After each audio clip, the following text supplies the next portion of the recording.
All right, YouTube, it's time to talk about some of these earthquakes that are happening on the border, almost literally right on the border between Arizona and New Mexico, because it's something that, looking back at historical data, seems to be, at the very least, an outlier, if not something of greater concern. If you look at the USGS quake map, and I'll put the link up, you go down to the Arizona-New Mexico border, and you can see, and I'm looking at it right now, there have been 5 substantial earthquakes in the last 24 hours at this location. There's also a second link, which I'll talk about briefly here, of the seismicity map from 1973 all the way to 2012 for the state of New Mexico. It includes some data also over in Arizona. And you can look.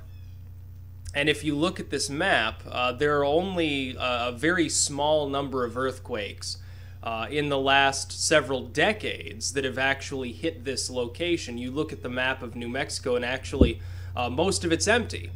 There's not a lot of seismic activity that goes on in this region of the country. It's sort of like Oklahoma before about 2011, 2012, when, of course, earthquakes started happening more frequently. Some of them were larger than normal, and that has continued now for several years, and it keeps getting larger. The USGS themselves actually issued a statement saying it's only a matter of time before that central Oklahoma region gets a 5.0 plus. I think that they're underestimating the force that will probably come with the eventual far larger earthquake that's going to hit there. I'm thinking more 6.0, maybe 6.5. And remember, the significance isn't that there are increasing numbers of earthquakes in either of these zones. The problem is most of the earthquake-resistant buildings that have been built in this country are on the West Coast and in a few other locations. Large cities typically would have some. This is the rural Southwest, right along this border. There are no big cities around there. And that should, some people would say, well, that's a good thing. Well, that means, fewer casualties if anything happens. A 10.0 suddenly rocks the charts there. The problem being the soil structure in this region is highly conducive to much greater damage than in an area that has more bedrock in the region. This is a loose soiled area, these valleys down here in the southwest. The waves that would come out from a seismic event aren't being blocked the same way. It would cause a greater deal of damage. And these structures in these small town America locations aren't built to withstand earthquakes because there never were earthquakes in these areas. But I'm looking at the USGS, and there's actually 5 quakes here. And they're all around 5 kilometers depth. Now, I've heard allusions to the fact that has some sort of significance when it's around that depth. I'm not sure.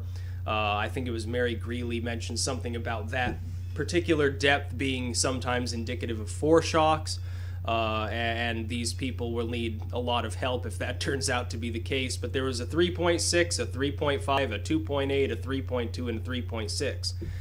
But going back again to that map, the only locations on this entire map for the whole state, and New Mexico is substantially large, in the last few decades that have had any activity of that size are one area that's up to the north, along the border to its north, an area below Albuquerque, and then a few scattered around near the Texas border.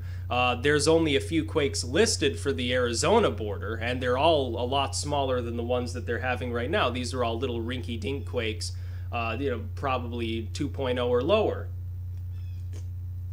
So it seems this zone may be waking up the same way that central Oklahoma is, and we might be seeing that now. I'm going to attempt to filter here, and sometimes this will actually crash the page. They've had some problem with updates here lately. Yeah, see, there's no smaller quakes at least registered here. But if I go back to 7 days, yeah, continue anyway. I'm interested in that. If we go back 7 days, there's actually been 8 in the last week at this location. And all of these quakes are above a 2.5. All but one of them are above a 3.0. Hell, more than half of them are above a 3.5. If this were happening in many regions of the country, people would be beginning to worry. Of course, this area is quite rural. Again, there are no large cities here, so perhaps, the media hasn't simply started talking about it yet. I've been monitoring the USGS maps for some time now, and I have not seen this level of activity. And this follows on the heels, by the way, and this is dated to the 29th of June. There was a 5.2 in this region. And now all of a sudden you're getting these other quakes. So they could be aftershocks of this original quake, or these all could be foreshocks. If you have these larger quakes, and in the days following you don't have aftershocks, then it can be considered in some cases, I believe, according to what I have studied anyway, and I could be completely wrong here, as a foreshock, something predicting a larger future event. And of course, for several weeks after this, there were no earthquakes in this region. Now all of a sudden in the last few days, you've got all of these other quakes going on. So I'll put the USGS link in the description. You can look at it for yourself. You'll have to do some filtering. You have to go into the little settings icon here in order to filter, and you have to know where New Mexico and Arizona are, I guess. And then this other site that talks about it actually has the seismicity map going back to the 70s. This is actually more detailed data than we have at Yellowstone. And I will be doing a video on Yellowstone later because there are some interesting and freakish details going on there as well that I think people need to know about. But, I mean, look at the map for yourselves. This is not an area that traditionally has been earthquake prone, at least for decades. You've got you've got 3 zones in New Mexico that have modest earthquake activity. None of them are significant in the grand scheme of things, but then all of a sudden you have this 5.2 followed by these 8 other large earthquakes. Fairly large for the region. In California they'd be considered weak, but here, this is New Mexico. This is not on what you would consider generally an active zone. I'm sure there are people in the region who are probably quite worried right now. There are probably people in Yellowstone who are quite worried as well, and central Oklahoma. You've got these zones, and people have talked about fracking is responsible, or no, it's the Earth's magnetic fields that are, the poles are flipping or whatever. They don't really know exactly why this is happening, but simply we do know by looking at the data that it appears that there are these zones of new activity opening up all over the country in places where you generally don't expect any seismic activity or very little. Again, like Oklahoma, where when I was younger, you never heard on the news, oh, Oklahoma has a 6.0 earthquake, many buildings destroyed. It just didn't happen. You thought about California when you were thinking of earthquakes, or Alaska, or Washington State, essentially the West Coast, or maybe Hawaii.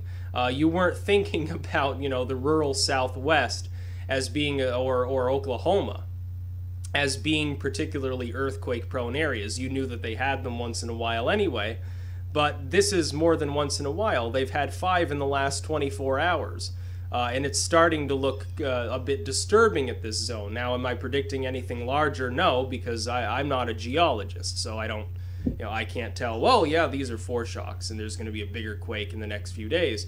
But I think it should be slightly concerning to people, and by the way, this map only goes up to 2012. So it could be that there is more activity in the last few years than normal in this region.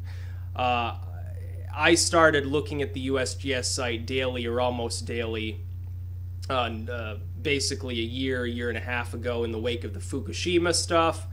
Because I wanted to look at Japan, but I was also keeping tabs on everywhere else, and I would see all these quakes. I don't remember seeing any on the Arizona-New Mexico border prior to this recent swarm. I don't remember seeing any, and according to the data they have up to 2012, there really weren't any. So, now that earthquakes are hitting there, it's starting to look a little bit strange to people. But that's about all. I've got to make another video about Yellowstone, probably while I'm uploading this video. So that will come later. I may wait until this afternoon to upload it, It has to do with, of course, the road melting at Yellowstone, which everyone's completely freaking out over. But